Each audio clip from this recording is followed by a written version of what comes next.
Muy bienvenidos entonces a la lección inaugural de la cuarta cohorte de la maestría virtual en lectura y escritura. Según la Política Nacional de Lectura, Escritura, Oralidad y Bibliotecas Escolares, aprobada por el Congreso 4068 de 2021, el acto lector se entiende como un proceso social y cultural que promete una multiplicidad de interacciones del individuo a partir de su forma de entender el mundo, así como de su historia y su contexto, con diversidad de formas textuales. Por su parte, la escritura se entiende como un proceso social e individual que contempla la configuración de un mundo que relaciona saberes y que está a la acción de escribir. Por tanto, la escritura requiere ser aprendida, puesta en práctica y complejizada a través de procesos de formación. En esta medida, la lectura y la escritura son elementos clave en el proceso educativo para el desarrollo integral de todas las personas. Es por esto que en nuestra maestría impulsamos a los egresados a intervenir las prácticas de producción y recepción a partir de la fundamentación teórica, conceptual y experimental en ámbitos educativos, editoriales, culturales, institucionales y en la administración pública. La cuarta cohorte que inicia hoy reafirma esta tarea de la maestría y los estudiantes que comienzan su formación tienen la convicción de que la lectura y la escritura son agentes de cambio en la sociedad. Como es habitual, damos inicio a este semestre con la lección de conocimiento desde distintas áreas del saber asociadas con la lectura y la escritura. Hoy escucharemos al profesor Juan Manuel Cuarta Restrepo con su conferencia El español, historia del español hasta 1492. Juan Manuel Cuarta Restrepo es ensayista, profesor e investigador de la Universidad de Madrid, magíster en lingüística hispanoamericana del Instituto Caro Cuervo, doctor en filosofía de la Universidad Nacional de Educación a Distancia de Madrid, España. Sus publicaciones recientes son Los médanos del erotismo, reivindicación de Abel Farina, polemista y poeta, Despreciadores del cuerpo, ensayos filosóficos, Voces de la filosofía en Colombia y la experiencia. Bienvenido, profesor Juan Manuel, con su conferencia. Muchas gracias, Paulina. Muchas gracias a la profesora Sonia. Muchas gracias a los estudiantes y a los egresados de la maestría en lectura y escritura. Voy a proceder a leer la conferencia y Paulina nos acompañará presentando algunas diapositivas para que acompañemos la palabra con la imagen y sea lo más ameno posible. Por favor, me comprueban si el sonido se está escuchando adecuadamente, si no hay gangueo. Está perfecto, Juan. Muchas gracias. Vale. Historia del español hasta 1492. La historia de una lengua contiene todas las demás historias de principio a fin. Las de los pueblos y los individuos. Su ir y venir. Su resguardarse en las costumbres o su abrirse a otros mundos. Las invasiones a las que se ven enfrentados, que pueden ser menores o pueden ser mayúsculas. Una lengua fluye en las calles y caminos, en las casas, aulas, oficinas, templos, plazas, y en la conciencia misma de cada quien de manera continua. Solo llega a detenerse cuando el imperativo de una norma la hunde en la bruma de los tiempos o cuando el último hablante pone fin a sus días. No hay, como tal, un primer momento que pueda reportarse como el origen de una lengua. Hay, en cambio, una multiplicación de momentos que van agregando elementos a una forma de expresión que se reconoce común. Rasgos lingüísticos de todo orden, fonético, morfológico, léxico, pragmático. Van ingresando en los usos y maneras de los hablantes que conforme los reciben, los moldean y los apropian, llegan a distinguirse como firmes y estables. Siendo así, la historia de una lengua, se podría decir, es un cúmulo de microhistorias, porque cada rasgo lingüístico que la conforma resulta altamente significativo y revelador de los contactos y corrientes de influencia que deciden un fenómeno crucial del lenguaje, el cambio. Si bien se acepta que casi vienen a ser lo mismo las lenguas y los pueblos, porque se decanta en ellas su identidad, su dinámica, sus valores y su visión de mundo, también es cierto que la lengua reclama un rol particular en la escena, que debe ser mostrado desde su propia materialidad y trascendencia. En función de su uso, cada lengua eleva el sentido.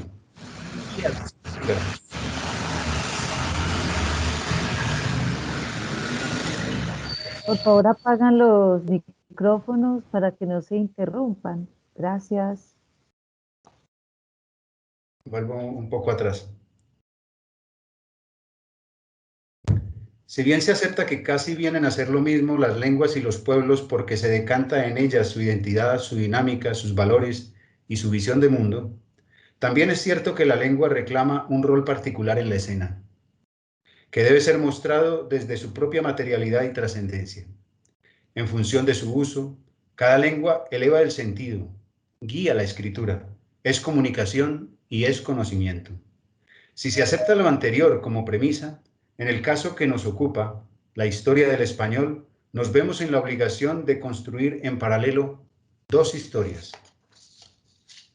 De un lado, la que concierne al trasegar del pueblo castellano en España, desde mediados del siglo VIII, afirmado en los valores del credo cristiano y enfrentado a los vaivenes de su expansión, de modo que fue tomando estatura cultural a través de la tradición y la escritura, su fundarse y refundarse en el furor de los conflictos bélicos, el arrebato de tierras enfrentando a los pueblos musulmanes y al Reino de León. Y de otro lado, la propiamente lingüística, que tiene como base la lengua latina, como pasado inmediato el fuero visigodo, como horizonte el contacto con los pueblos vasco, árabe y judío, y como paralelo histórico los ramales lingüísticos del leonés, el catalán, el francés, el gallego. Progresivamente, la lengua castellana se fue distinguiendo del entrevero de voces y pueblos que surtían el territorio de lo que hoy es España. La norma, que en materia lingüística se puede entender como un regulador del uso, oscilaba permanentemente conforme se iban desenvolviendo los acontecimientos de la vida cotidiana en una comunidad que se trazaba como plan la expansión y el afianzamiento al mismo tiempo. Miremos entonces qué fue aquello de comenzar a distinguirse esto que hoy llamamos español. Suele considerarse que hacia el siglo VIII el habla corriente de Francia, el norte de Italia y el norte de la península ibérica era ya cosa lejana el uso de la lengua latina, y que en reemplazo suyo campeaban variables del latín que, con el tiempo, se denominarían lenguas romances. Dada esta situación, se entiende como consecuente que en cualquier momento las señales de esas formas vivas del habla se hicieran presentes en los documentos escritos. En territorio español, este momento llegó entre los siglos IX y X, cuando en el monasterio de San Millán de la Cogolla, de la provincia de Logroño, en las márgenes de una homilía de San Agustín, que se encontraba escrita en latín, uno de los monjes anotó algunas glosas que le servirían de guía para rememorar asuntos del texto que consideraba fundamentales. El evento como tal no es insólito. Ha sido y lo seguirá siendo una práctica recurrente hacer anotaciones en las márgenes de un texto para retener intuiciones, hacer aclaraciones y facilitar interpretaciones de cara a segundas y terceras lecturas. Este es, en pocas palabras, un procedimiento hermenéutico infalible. Y en aquellas glosas, que en lo sucesivo se conocerán como glosas emilianenses, no era el latín la lengua que manaba del saber y el pensar más íntimo de aquel monje, sino el embrión de otra lengua que, con toda seguridad, correspondía al habla común. Aunque culto y letrado, el monje no conseguía impedir que su lenguaje particular ingresara en la lectura y comprensión del texto latino. Para que podamos visualizar el modo como se daba este insuceso, tenemos aquí la muestra de una de aquellas glosas. El texto latín decía así: con ayutorio de nuestro dueno Cristo, dueno Salvatore, que el dueno get ena honore, a quel dueno tiene ela mandatiore con Patre, con Espíritu Santo, en los séculos de los séculos, facanos Deus, omnipotens tal servicio, fare que denante e la sua face gaudioso seamos. Amén. Vertido al español de hoy tenemos: con la ayuda de nuestro Señor Don Cristo, Don Salvador, Señor que está en el honor y Señor que tiene el mando con el Padre, con el Espíritu Santo, en los siglos de los siglos, háganos Dios omnipotente hacer tal servicio que delante de tu faz gozosos seamos. Amén.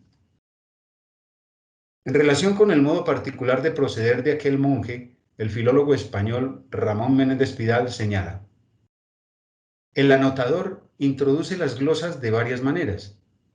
Unas veces hace en el texto un signo especial de llamada y con igual signo encabeza la glosa.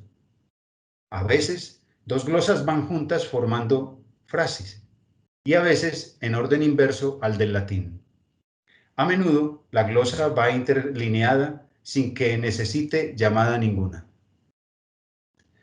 El poeta Dámaso Alonso encuentra significativo que este primer momento de la escritura, de la que vendría a ser con los años la lengua castellana, proceda de un texto eclesiástico, en contraste con las glosas de textos latinos reportadas en los orígenes del francés y el italiano, que proceden de textos político-militares y comerciales respectivamente. Sea como fuere, en las glosas a aquella homilía se tiene un buen número de vestigios altamente significativos para la historia del español, tanto del habla como de la escritura, a partir de los cuales inferir que los hablantes de la provincia de Logroño, en La Rioja, mejor conocida como Castilla la Vieja, habían tomado suficiente distancia del latín, ganados por circunstancias como el aislamiento geográfico y el trazado de fronteras con otras provincias, y de cara al desenvolvimiento de su propia historia político-militar, social, cultural y comercial, estaban cada día más alejados de las corrientes de influencia del latín y de las normativas de la corrección idiomática.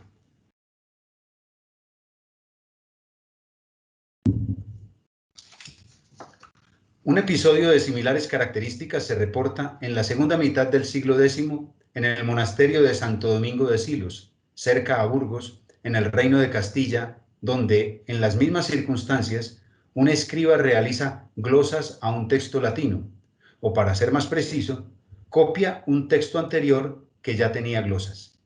Estas son las que en lo sucesivo se conocerán como glosas emilianenses. Para nombrar de alguna manera aquellas variables del latín que, a más de presentarse como claramente diferenciables en regiones como la España mozárabe, el Reino de Asturias y León, la región navarro-aragonesa, el Condado y Reino de Castilla, ya se hacían evidentes en documentos escritos, sin perder la referencia al tronco lingüístico que les dio origen, los eruditos las han llamado latín vulgar, es decir, la lengua popular, también llamada sermo rusticus, en oposición al sermo nobilis, latín coloquial, latín dialectal, latín tardío. Se trataba de un latín sin la complejidad de las declinaciones y con el beneficio de las preposiciones que brindan mayor fluidez para la construcción de los enunciados, con multitud de mutaciones e injertos fonológicos en la dicción de las palabras, nutrido de voces absorbidas de las lenguas árabes con las que se estaba en contacto desde hacía varios siglos. Cargado simultáneamente de arcaísmos y neologismos, como expresión viva del habla, el castellano había ganado presencia igualmente en la escritura.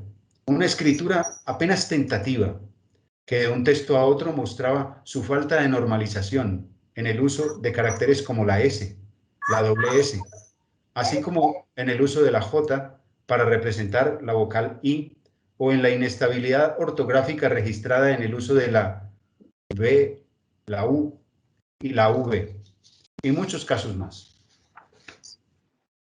Esto ocurre siempre en la escritura, porque, por más que se quiera, no se escribe como se habla. Es decir, que mientras que el habla admite yerros, redundancias, devaneos, expresiones imprecisas, de ninguna manera puede la escritura tomarse estas libertades. Tanto menos cuando lo que se tiene entre manos son registros formales como las leyes, los contratos, los informes científicos.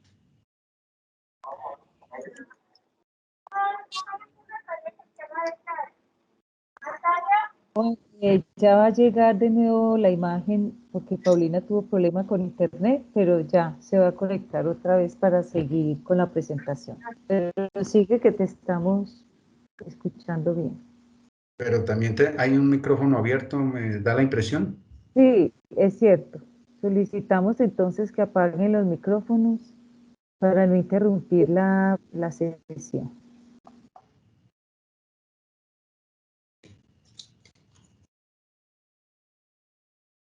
Entonces, ¿esperamos a Paulina o continúo? No, continúa, Juan. Paulina se va acomodando a tu presentación. Vale, gracias. En este punto preciso, la que llamamos otra historia de la lengua castellana reclama ser atendida, porque en gran parte del territorio ibérico hacían presencia los árabes, o para ser más precisos, distintos pueblos árabes unidos en el credo del Islam. Gran parte de los historiadores españoles coinciden en señalar que aquello se trató de una arrolladora invasión que sobrevino en 711, cuyo resultado fue que la mayor parte de España quedó sujeta al dominio musulmán. Pero mediante investigaciones de orden social y cultural, la lectura es otra, tal como la refiere el hispanista Américo Castro. Dice Américo Castro: a la luz de lo dado a conocer en los últimos 20 años, es insostenible la creencia de ciertos arabistas españoles de haber sido los musulmanes depredadores e invasores de una España previamente existente, que retornó a ser prístina luego de ser expulsados tan indeseables ocupantes. Basta pasar la vista por la superficie geográfica de la península para persuadirse de la total falsedad de ese aserto, por tantos compartido.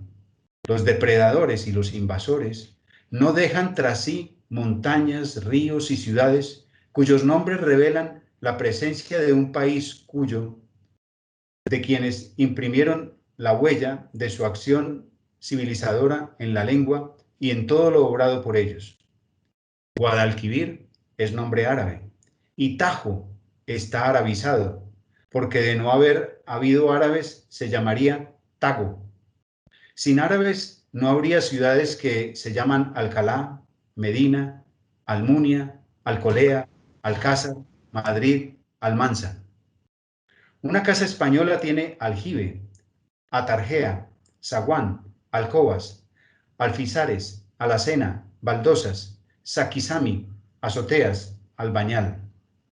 ¿No hacían todo esto los albañiles, los alarifes, cuya lengua fue inicialmente el árabe?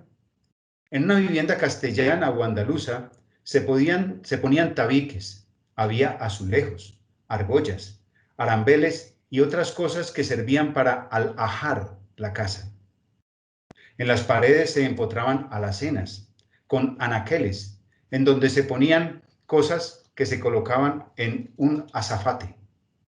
El agua se conservaba fresca en una alcazarra y se sacaba del pozo con un acetre. Se echaba dinero para ahorrarlo en una alcancía.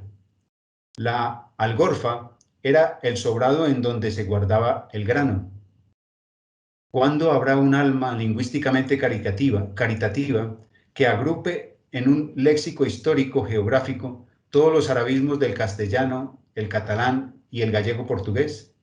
En suma, Quienes consideran a los musulmanes de Al-Ándalus como depredadores e invasores de la auténtica España, proceden como quien pretendiera hacer visible el interior de una cebolla, despojándola de sus capas, por pensar que bajo ellas se encuentra el auténtico bulbo. Hasta aquí Américo Castro. A las comunidades cristianas que convivieron con la población árabes se les llamó mozárabe y fueron, en términos estrictamente lingüísticos de toda la península ibérica, las más arcaizantes. El fenómeno es consecuente por el aislamiento al que se vieron sometidas en Burgos, donde la lengua oficial era el árabe. De otro lado, como bien lo señala Américo Castro, en el plano léxico, las hablas de origen latino, y el castellano fue una de ellas, absorbieron un considerable número de términos árabes entre sustantivos, adjetivos y verbos, muchos de los cuales, que fueron de uso corriente en español durante varios siglos, se tienen hoy como arcaísmos. La siguiente es apenas una muestra de los préstamos léxicos resultantes del contacto de lenguas entre el árabe y el español. En el tema de la guerra, son palabras árabes: saga, arrebatos, alférez, jaeces, adalid, alazán y muchas más. En el tema de la agricultura, aceituna, algodón, maquila, alquería, alcachofa, azúcar, algarroba y muchas más. En la jardinería, adelfa, azucena, alelí, azahar, arrayán. En las labores, fustán, alambique, badana, alfiler, alumbre, albañil. En el comercio, arancel, tarifa, aduana, arroba, quintal, almacén, zoco. En la casa, arrabal, aldea, azotea, celosía, azulejo, alfombra, albóndiga. En el vestido, babuchas, ajuar. En las costumbres, alcaraván, ajedrez, azar, taur, jarabe. En el arte, laúd, elixir. En el derecho, alcalde, alguacil, alcábala. En la ciencia, algoritmo, cifra, álgebra, alquimia. Y algunos verbos: halagar, recamar, acicalar, alborozar, alborotar.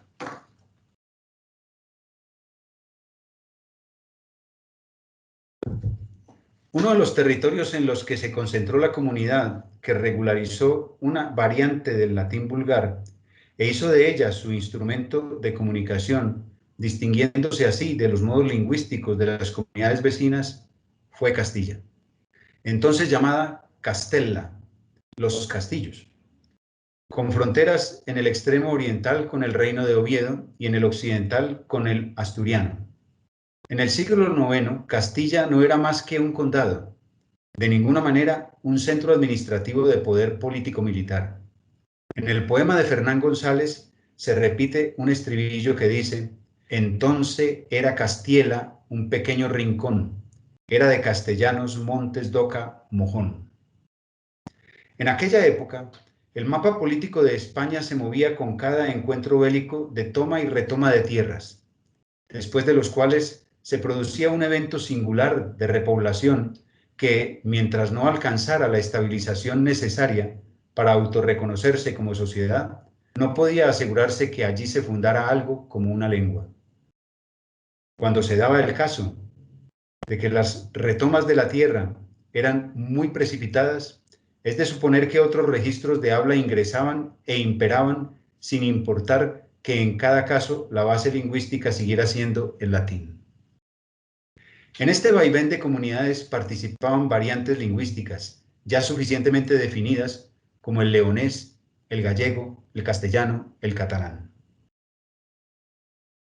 Si se observan con ojo ligero documentos escritos de aquella época pertenecientes a cada una de estas variantes, se puede llegar rápido a la conclusión de que no eran mayores las diferencias entre unas y otras, y que aquella variedad no era más que una muestra del estado en el que se encontraba el latín vulgar, siempre abierto e inestable. Pero si se mira con ojos de filólogo, brotan los matices de todo orden que caracterizaban a cada una de las variantes. Los siguientes son solo algunos ejemplos fonéticos registrados en castellano. Derivando de la S hacia la J, ¿no? La palabra original era sericam, después serga, posteriormente jerga. La palabra original sucum, después sugo, finalmente jugo. De la S a la Z, inicialmente cetáceum, después sedazo, finalmente sedazo. Cerrare, después cerrar, finalmente cerrar con C. De la I a la J, iudex, juez, juez. Yoku, suogo, juego. De la K a la She, sicum, sico, chico. Caelum, kelum, cielo, cielo. Los sonidos PL al sonido KL, después al sonido FL y finalmente LL. O planto, llanto, clamare, llamar, flameare, llamear. De la J a la Y, majorem o mayorem, mayor. Jajunare, ayunar. De la K a la C, vicinum, vecino, vecino. Facis, haces, haces. De la NN a la ñ, gruñire, gruñir. Vineam, viña. De la L a la Ly, vallem, valle. Caballum, caballo. En el segundo volumen de la historia de España, de los orígenes a la Baja Edad Media, Luis de Valdeavellano señala: la expansión territorial del reino Astur, iniciada en los días de Ordoño I y consolidada en la época de Alfonso el Magno, hará de la antigua ciudad romana de León, construida y repoblada, el nuevo centro político de la resistencia cristiana contra el Islam. Efectivamente, aunque el reino de León se observaba suficientemente fortalecido para emprender la difícil empresa de la reconquista y enfrentar el poderío árabe, éste le superaba con creces, ostentando en Córdoba su eje político y cultural. Puestos a comparar, el territorio leonés era la mitad de pequeño del musulmán. Su inferioridad militar era manifiesta y su estabilidad política no estaba asegurada porque debía enfrentar al mismo tiempo rebeldes gallegos y castellanos. A finales del siglo X, comienza la exitosa campaña del adalid árabe Ben Abi Amir al-Mansur. En 985 saqueó Barcelona. En 988 desmanteló León e incendió los monasterios de Eslonza y Sahagún. En 997 se apoderó de varias fortalezas de Castilla y destruyó la iglesia de Santiago en Galicia. Aquello era ciertamente irresistible. A Córdoba llegaban los prisioneros y los restos de los aqueos, al igual que los objetos de reverencia cristiana, cruces, custodias, lámparas y hasta las campanas de las iglesias. El Islam crecía en poder y en esplendor. Pero al morir Almanzor, no hubo continuidad sino división entre los pueblos musulmanes. Los cristianos reaccionaron. El conde de Castilla, Sancho García, saqueó Córdoba en 1009. El último califa, Ximén III, murió en 1030, y ya hacia 1080 la arremetida cristiana fue contundente con las huestes de Rodrigo Díaz el Cid, que consiguieron expandir los territorios cristianos hasta las tierras de Valencia. Lo anterior es, a grandes trazos, el móvil de la avanzada de los reinos cristianos en la que jugó un papel definitivo el sentir castellano.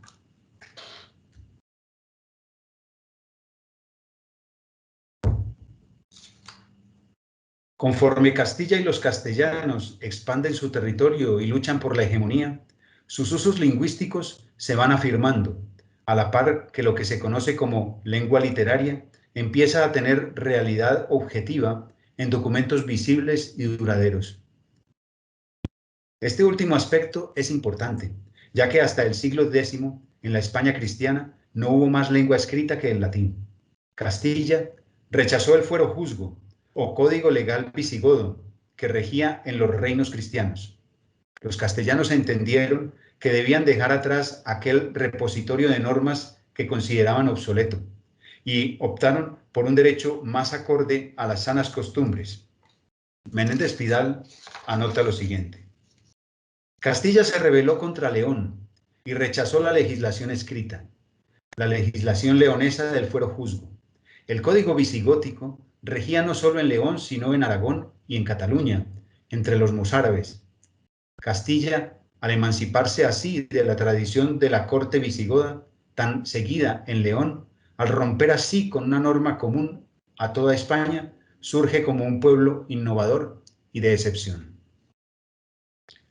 Como consecuencia del anterior estado de cosas, sin ganar aún la identidad necesaria que los diferencie definitivamente del latín, se conservan documentos de Castilla que dejan entrever el fuerte impulso que trae a la sociedad castellana de autoafirmarse en su renuncia al fuero juzgo.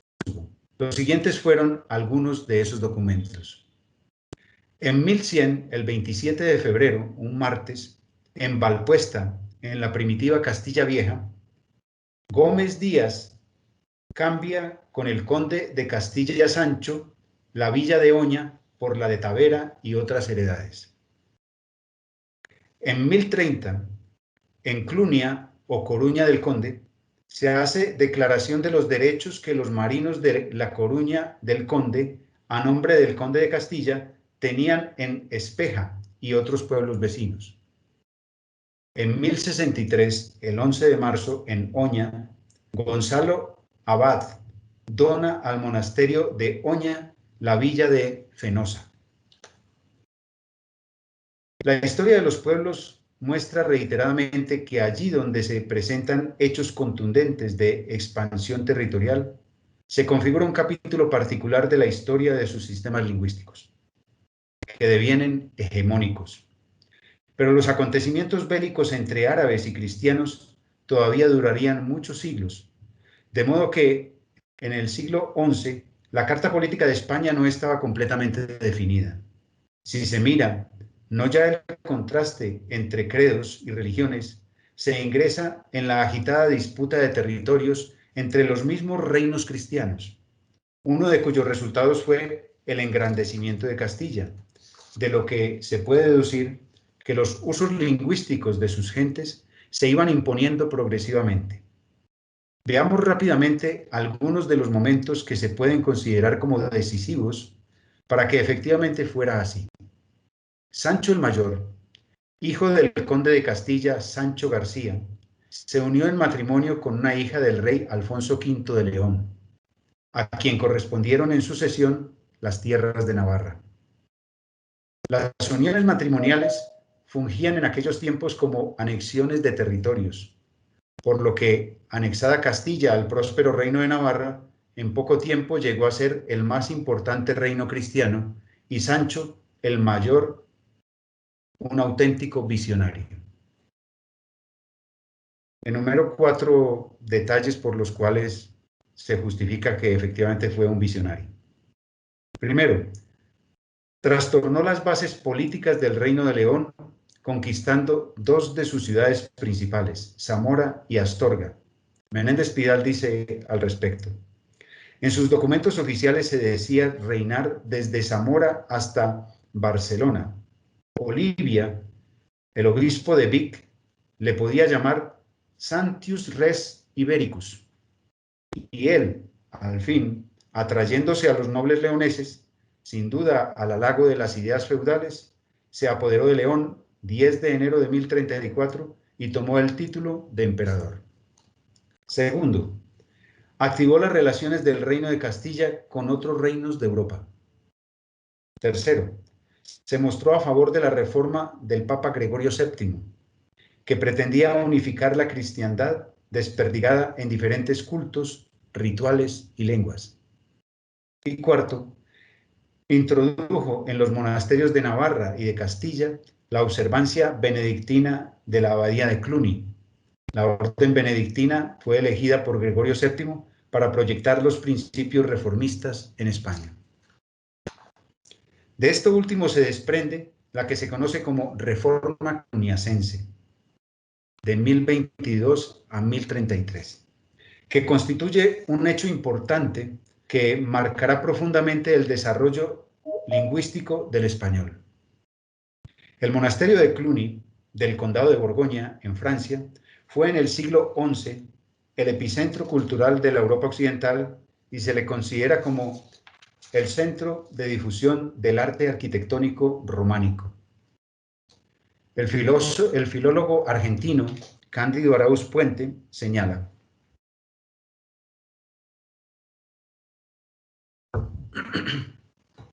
dice Cándido Arauz, toda la actividad de los monjes franceses estaba dirigida a destruir las particularidades de la Iglesia, para integrarla definitivamente al universalismo. La Reforma Cluniacense en España se orientó a imponer el culto por las imágenes, opuesto a la tradición de la Iglesia española, profundamente antiicónica, según los cánones del Concilio de Ilíberis. Segundo, a celebrar los actos litúrgicos con base en el rito románico y no según el rito nacional visigótico o mozárabe, usado en la mayor parte del territorio español. Tercero, a eliminar la lengua romance como medio de expresión litúrgica, sustituyéndola por la lengua latina. El uso del latín se hará extensivo a todos los documentos oficiales y a otros textos escritos de la época. Y cuarto, a sustituir la grafía visigótica por la francesa o carolingia. Este fue un suceso trascendente porque todos los documentos de la época y los anteriores quedaron prácticamente ilegibles. Hasta ahí Arauz. Dos resultados manifiestos de esta auténtica invasión monacal fueron el creciente afrancesamiento de la vida y las costumbres españolas, el ensanchamiento de la ruta de peregrinación a Santiago de Compostela, en el Reino de Galicia, de la que se puede presumir un agitado contacto de lenguas que trajo como resultado el ingreso en el habla castellana de un nutrido número de voces de origen francés. Algunas de esas voces de esa época son las siguientes: homenaje, mensaje, monje, vergel, pitanza, fraile, deán, mesón, manjar, vianda.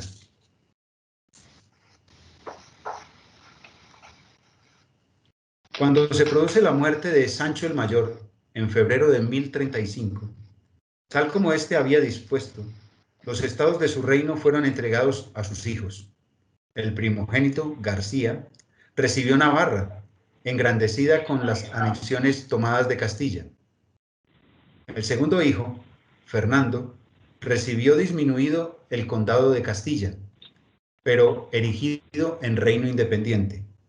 Finalmente, Ramiro, un hijo bastardo, recibió el condado de Aragón, a su vez erigido en reino.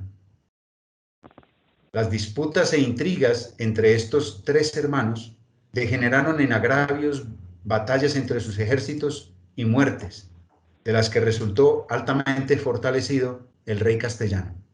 Su hijo, el infante Sancho, de quien sería fiel vasallo Rodrigo Díaz de Vivar, fue a su turno supremamente audaz para arrebatar el reino de León a su hermano Alfonso, a quien envió desterrado a Toledo.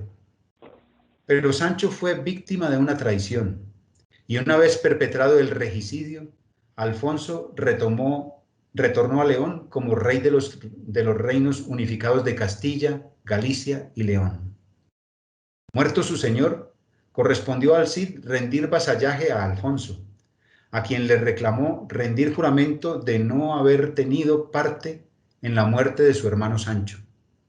Desterrado de sus tierras, el Cid representa desde entonces el vigoroso movimiento de reconquista de España, que llevaba emparejada la afirmación del castellano sobre las otras variables lingüísticas, romances y mozárabes. Es justo considerar que el verdadero núcleo de gravitación y concentración del castellano era su sociedad, la empatía entre los individuos que la conformaban, los usos ritualizados de la vida cotidiana, los valores que ostentaban, la afirmación cada vez más contundente de que esa variable del latín era más que suficiente para conocer y reconocer, decir y comunicar, negociar y decidir. A estos planos de exposición del castellano se debe sumar un plus que anuncia que España es el país del romancero.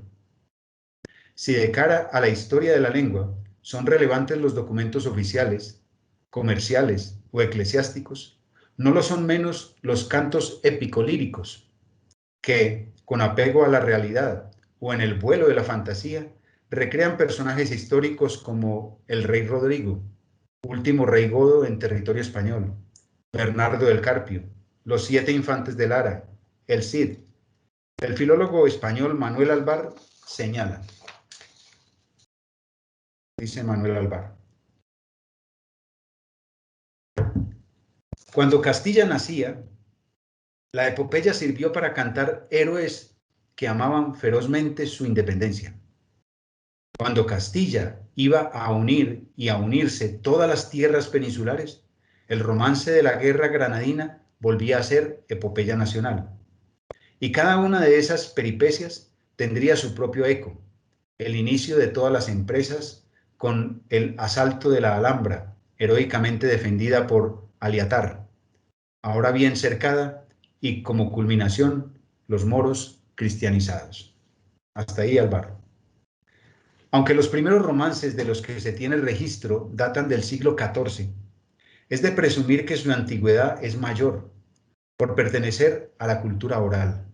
Efectivamente, antes que piezas literarias destinadas al oficio de la lectura, los romances se cantaban al son de los instrumentos y en muchas oportunidades se acompañaban de danzas. Hecha esta salvedad, viene bien que entremos en conocimiento de uno de esos romances. Es un romance que recrea un episodio de la niñez de el Cid. Dice cómo el Cid vengó a su padre. Cuenta las mocedades de Rodrigo Díaz, a quien los moros llamaron el Cid. Castilla se abre a una nueva vida, deja de ser un pequeño condado para titularse reino, y su primer rey es el príncipe navarro, don Fernando, hijo de Sancho el Mayor, descendiente de los antiguos reyes montañeses del Pirineo, que calzaban abarcas. Entonces, en los alrededores de Burgos, en el viejo caserón solariego de Vivar, crece el joven héroe que dará grandeza a la nueva Castilla. Allí, un día, Rodrigo oye referir a su anciano padre insolentes agravios que recibió del poderosísimo conde Lozano. Esa es la introducción y este es el romance. Pensativo estaba el Cid, viéndose de pocos años, para vengar a su padre, matando al conde Lozano. Miraba el bando temido del poderoso contrario que tenía en las montañas 1000 amigos asturianos. Miraba cómo en la corte de ese buen rey don Fernando era su voto el primero y en guerra el mejor su brazo. Todo le parece poco para vengar este agravio, el primero que se ha hecho a la sangre de Laín Calvo. No cura de su niñez, que en el alma del hidalgo el valor para crecer no tiene cuenta a los años. Descolgó una espada vieja, de Mudarra el castellano, que estaba toda mohosa por la muerte de su amo. Haz cuenta, valiente espada, que es de Mudarra mi brazo, y que con su brazo riñes, porque suyo es el agravio. Bien puede ser que te corras de verte así en la mi mano, mas no te podrás correr de volver atrás un paso. Tan fuerte como tu acero, me verás en el campo armado, tan bueno como el primero, segundo dueño has cobrado. Y cuando alguno te venza del torpe hecho enojado, hasta la cruz de mi pecho te esconderé muy airado. Vamos al campo, que es hora de dar al conde Lozano el castigo que merece tan infame lengua y mano. Determinado va el Cid, y va tan determinado que en espacio de una hora mató al conde y fue vengado.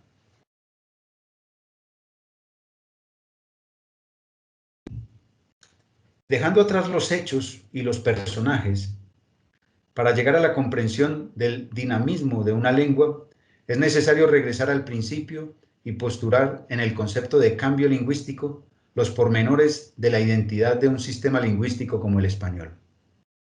El lingüista francés Charles Bailly sostiene: los cambios que se observan en un idioma en el curso del tiempo resultan en parte de una orientación nueva de los espíritus, pero el sistema lingüístico, por sí mismo, lanzado en determinada dirección, puede desarrollarse de manera autónoma y, en cambio, modelar el pensamiento colectivo de una manera nueva. ¿Cómo distinguir entre estas influencias contradictorias?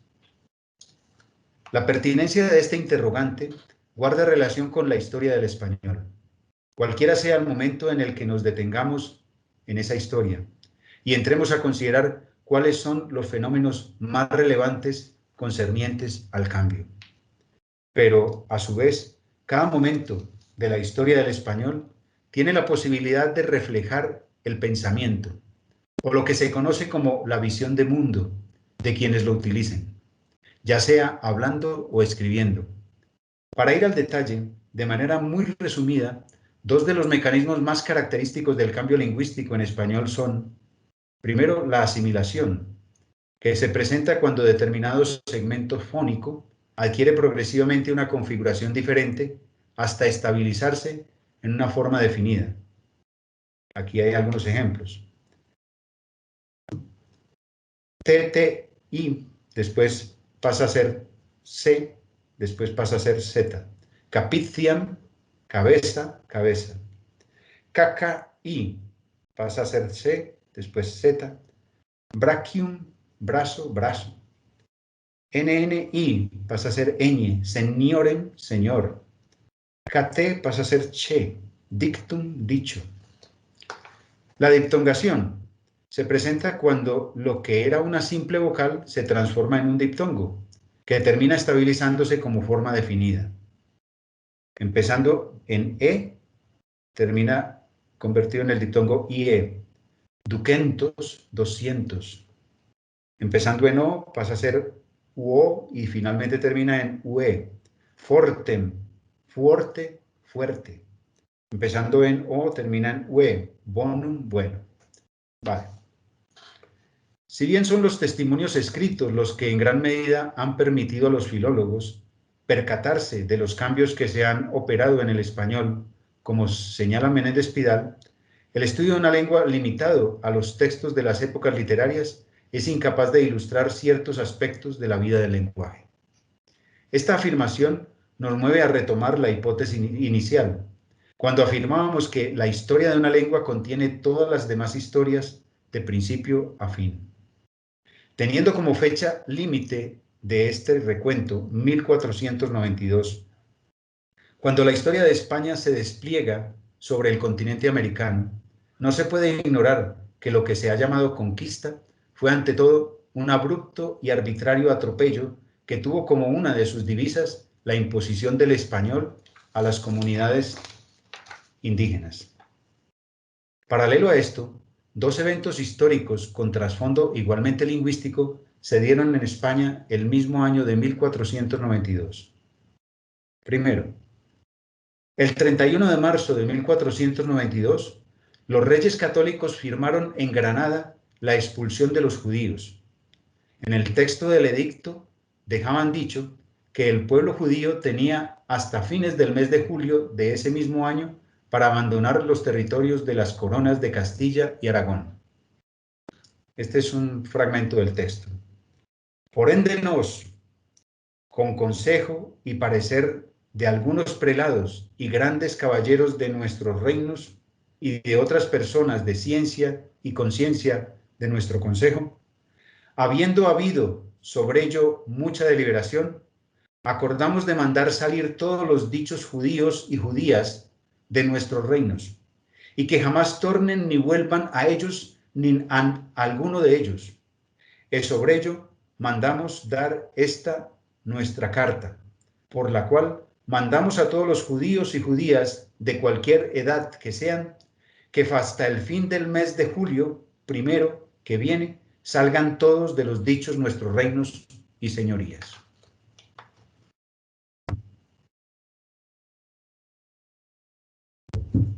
El segundo episodio. La guerra entre los ejércitos árabes y cristianos llega a su fin. El domingo 2 de enero de 1492, en el salón de la Torre de Comares, Boabdil, el último rey de la dinastía nazarí, hace entrega de las llaves de la fortaleza de la Alhambra a don Gutiérrez de Cárdenas, mientras fray Hernando de Talavera, confesor de la reina y primer arzobispo de Granada, alza la cruz de la Alcazaba en la Torre de la Vela y don Íñigo López de Mendoza toma posesión de la alcaldía de la Alhambra. A partir de esta fecha, el español se injerta en América al punto que los procesos independistas de los distintos países, si bien consiguen la emancipación de la corona española, no ocurre lo mismo en relación con la religión católica y tanto menos con la lengua española, referentes importantísimos del régimen imperialista español. Este resultado había sido debidamente anunciado el mismo año de 1492 por el gramático Elio Antonio de Nebrija en el prólogo de su Gramática de la Lengua Castellana.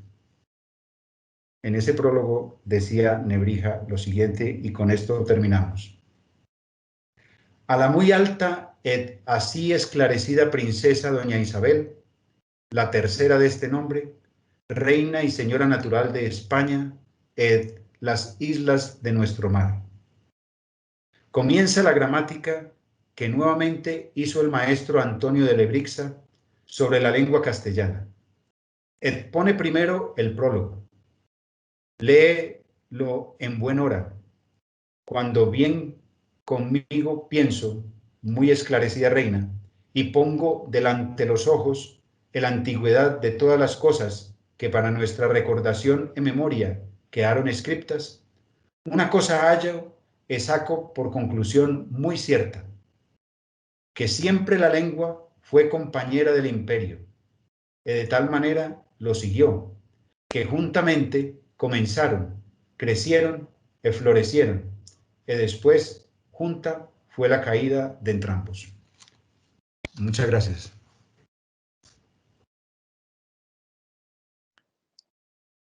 Profesor, por la presentación. Aquí seguramente no se escuchan los aplausos, pero espero que en pantalla los estén enviando. Muchas gracias, profesor. Muy bonita la conferencia y, bueno, una ilustración muy buena sobre la historia del español. Quiero invitar a los asistentes a conversar con el profesor Juan Manuel. A propósito de esta conferencia, voy a abrir un espacio de 15 minutos para quienes tengan preguntas, comentarios, así que pueden levantar la mano o escribir en el chat para participar.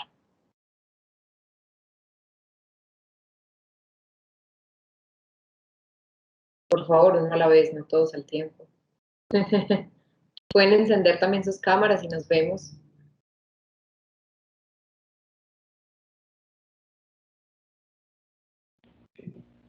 Juan, muy bella tu conferencia. Efectivamente, a mí me parece que es necesario recoger toda esa historia y sobre todo ese cambio, que es como tu tesis central, el cambio para producir justamente una lengua y reconocerla en ella misma. A mí me gusta mucho ese cambio fonético. ¿Cómo se puede explicar eso más allá de la historia, Juan? Como decía el maestro Cándido Arauz, un poco más cultural, más político. Gracias, Sonia, por la pregunta.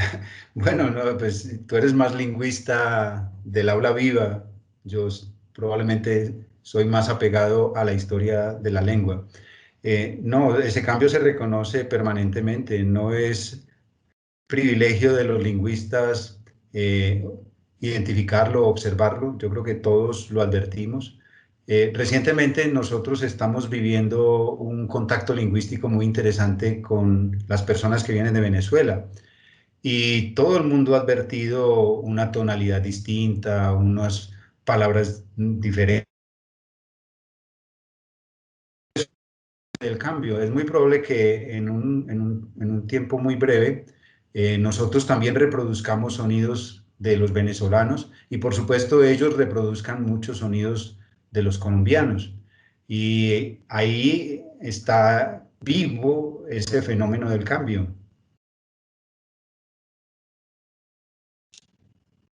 Muy bien, muchas gracias, profesor. Damos la palabra a Freddy. Adelante.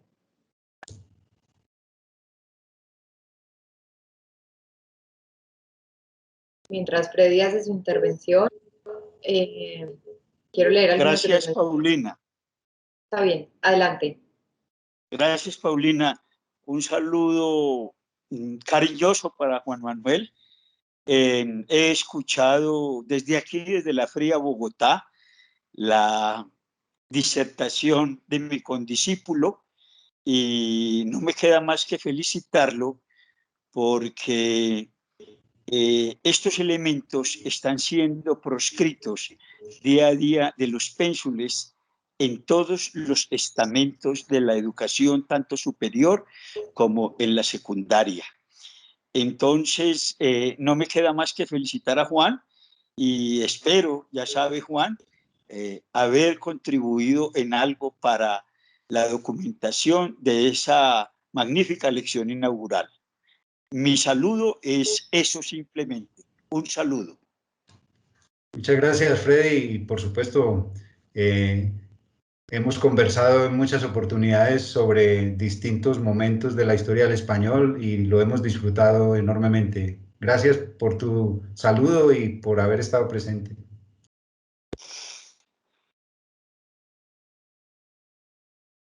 Antes de dar la siguiente palabra a la persona que tiene la mano levantada, quiero leer algunos de los mensajes. Jairo Valencia dice muchas gracias. Sandra Rodríguez dice que hermosa la conferencia. Mauricio Vélez agradece por la conferencia. Juan Esteban López dice, profe Juan Manuel, felicitaciones, siempre tus conferencias siempre tan interesantes. Lorena Áviles, profesora de nuestra maestría, dice, profe Juan Manuel, infinitas gracias por esta maravillosa conferencia y por llevarme a mi Granada y Alhambra del alma. Leídos estos mensajes, doy la palabra a Germán Ricardo. Adelante. Hola, buenas noches desde Bogotá.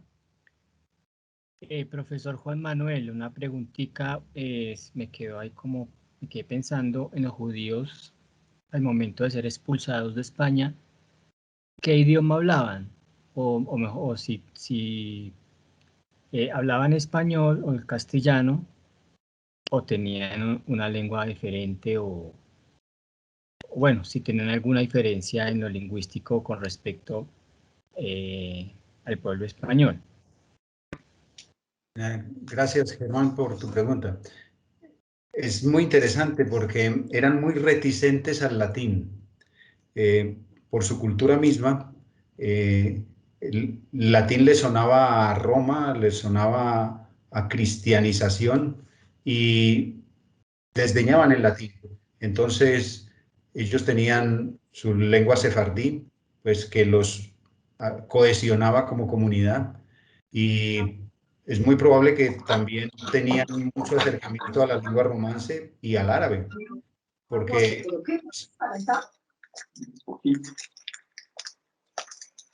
ya, sobre todo esto, ¿no? Su capítulo particular en relación con el latín es muy importante porque más adelante, cuando es un episodio que no alcanzamos a nombrar acá, se da el momento de mayor esplendor del castellano, pues antes de este 1492, que tiene que ver pues con el rey Alfonso X.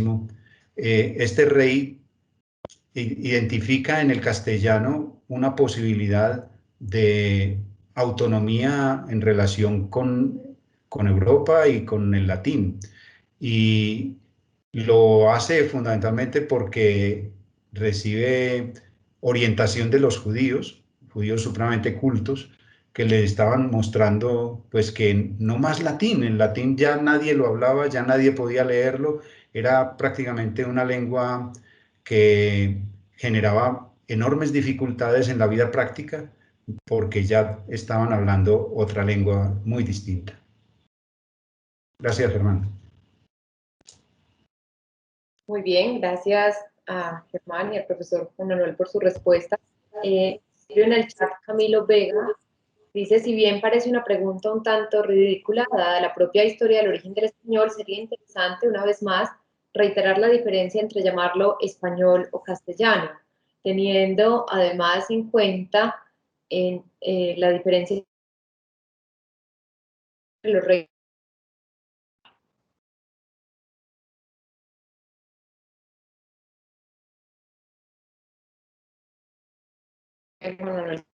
Algo hace...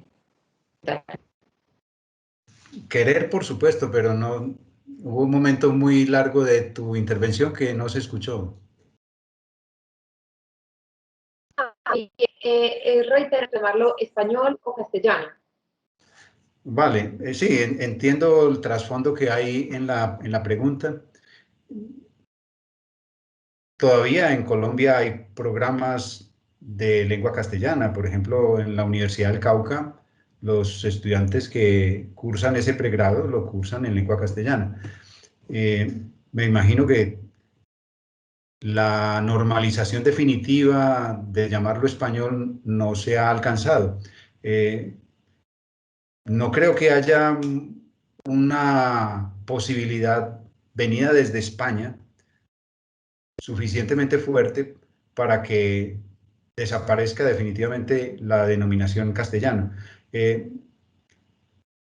Para efectos de una historia como esta, es necesario tener el concepto de castellano y progresivamente llegar al concepto de español. De hecho, cuando llegan a América, llegan mayoritariamente los andaluces y no hablaban exactamente igual a los castellanos del norte de la península. Entonces, todas esas diferencias en el fondo marcan capítulos particulares muy interesantes, lo que tendría uno que finalmente deducir en relación con un término u otro, pues ya va más en función de lo que esté considerando, hasta del tiempo histórico en el que esté haciendo la observación y finalmente de cómo se lo hayan enseñado. Si desde muy niño todo el tiempo le dijeron español, pues seguramente ve muy extraño el uso de la palabra castellano hoy en día. Gracias, Camilo. Camilo, de hecho, levantó la mano, entonces no sé si quiere hacer alguna intervención. Solo, ¿sí se oye bien? Sí. No, solo era una cosa, gracias Juan por la respuesta, sino que en la propia pregunta se me fueron cosas como tipeando, pero era que obviamente antes de que España se configurara como nación propiamente dicha, y como tal el español como tal como lengua de dicha nación, en el origen están como los reinos de Castilla, pues entonces creo también por allí va la cosa, pues no, también lo que tú, obviamente la reconstrucción entre las luchas entre moros y cristianos, la sacada de los judíos y todo hace parte, digamos, de esos reinos de Castilla, hace parte también como de la propia historia genética de la lengua, ¿no? Más o menos era como esa última cosa ahí que había notado un poco en el texto, gracias. Muy bien. Bien, por último veo acá los agradecimientos de Elizabeth y de Jorge Londoño Saldarriaga. No sé si alguien más tenga alguna intervención, pregunta que quiera hacer en este momento, antes de que cerremos. Bueno, parece que no. Ah, bueno, Jonathan, adelante. Hola, buenas tardes, ¿cómo están? Profe Juan Manuel Cuartas, muchas gracias por la presentación, muy bella, muy clara, muchos ejemplos. Me gustó mucho esta idea de la microhistoria. No se puede explicar la historia de la lengua a partir de una historia desde un único factor, sino que es multifactorial. Y creo que ese es un aspecto fundamental que hay que tener en cuenta porque muchas veces queremos respuestas de unos y ceros. ¿Es blanco o es negro? ¿Es sí o no? Entonces, Me parece que esta idea de las microhistorias y de la lengua como reflejo de los pueblos a su vez también es muy bella porque justo nos pone sobre el dilema de esta concepción de la lengua pura. Es que así no se dice, porque estamos incorporando estas palabras. Recuerdo que acá en México hubo un debate grandísimo sobre la palabra sanitización, sanitizáis, que provenía del inglés, entonces los mexicanos la adoptan, entonces decían, no, ¿por qué no utilizar otro tipo de estrategias para no deformar el español? Y no solo el español, sino el castellano mexicano, el español mexicano. Entonces, a manera de reflexión personal, sé que esta es una pregunta un poco absurda, pero desde lo que usted sabe y conoce de la lengua, es absurdo volvernos resistentes a esta concepción de la lengua pura, batallar contra esos cambios que por supuesto son naturales dentro de la misma lengua. Es una batalla que ya de por sí está perdida. ¿Qué piensa? Gracias, Jonathan, por tu observación. Los dos planos están siempre activos. Un plano normativo es muy importante porque pues, la lengua es algo que se enseña. De hecho, estamos recibiendo una nueva cohorte que va a estudiar lengua y escritura y muy probablemente va a ser lengua española, ¿no? Y entonces, el evento normativo va a estar ahí jugando un papel importantísimo. Lenguaje claro, fenómenos muy necesarios, muy actuales para la comunicación, en fin. Pero por otro lado, estamos en un momento de apertura y eso significa múltiples contactos y no hay ninguna posibilidad de resistencia. El inglés está a la mano, muchas otras lenguas están a la disposición de los jóvenes y de todas las personas a través de la internet, a través de los medios de comunicación. La lengua es un código que es común y mientras funcione como código, mientras una comunidad se reconozca en él y pueda tramitar a través de él, eso es más que suficiente. Pero el otro plano, como te decía, el educativo, necesita una versión más estable de la lengua. Y por eso, pues, no hay manera de tomar partido en relación con los dos opuestos que tú propones. Muchas gracias, profe. Okay. Bien, por aquí Sandra Rodríguez, Juan Esteban López y Jaime preguntan si podrían tener acceso al texto de la conferencia. Antes de que el profesor responda, yo les cuento que en nuestro sitio web de la maestría tenemos un espacio en el que alojamos las lecciones inaugurales de cada semestre. Así que les dejaré en el chat el enlace para que vean la grabación posteriormente si desean volver a esta lección inaugural.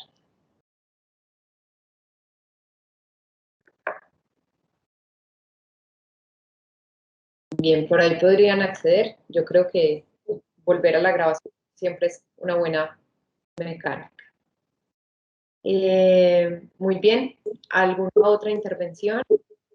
Agradecemos mucho a las personas que nos escuchan, que se conectan desde distintos lugares de Colombia, desde México, el profesor Jonathan, que acaba de hacer su intervención. Gracias a los estudiantes de la maestría de las diferentes cohortes, a los profesores de la Universidad de AFID y de otras universidades que se conectan.